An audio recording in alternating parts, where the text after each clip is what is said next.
প্রজেক্টে অ্যাপ্রুভাল হয় সেখান থেকে করোনার ভয়াল থাবায় মানুষ যখন দিশেহারা, তখন বঙ্গভ্যাক্স নামে ভ্যাকসিন আবিষ্কারে ঘোষণা দেয় দেশীয় প্রতিষ্ঠান গ্লোব বায়োটেক। তবে আলোর মুখ দেখেনি ভ্যাকসিনটি। দুদকে আসা অভিযোগে বলা হচ্ছে, বঙ্গভ্যাক্স উৎপাদনে অনুমোদনের উদ্যোগ নিলে গ্লোব বায়োটেকের কাছে যৌথ শেয়ার দাবি করেন বেক্সিমকো ফার্মার ভাইস চেয়ারম্যান ও শেখ হাসিনার উপদেষ্টা সালমান এফ রহমান। প্রতিষ্ঠানটি তাতে সায় না দেওয়ায় আমদানির পথ বেছে নেয় সালমান এফ রহমান, জাহিদ মালিক সহ বিগত সরকারের শক্তিশালী সিন্ডিকেট। এই অসাধু সিন্ডিকেটের শক্তির বলয়েই প্রায় 400 কোটি টাকা খরচ করেও আটকে যায় বঙ্গভ্যাক্স। অন্যদিকে ভ্যাকসিন আমদানির মাধ্যমে চক্রটি অন্তত 22,000 কোটি টাকা পকেটে ভরে।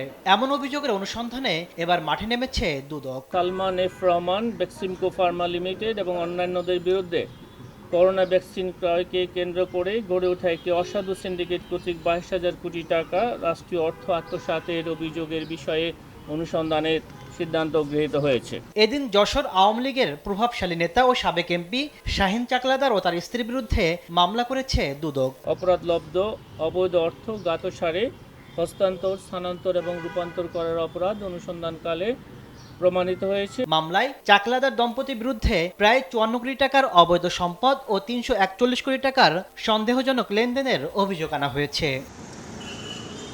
তাসলিম তৌহিদ, সময় সংবাদ, ঢাকা।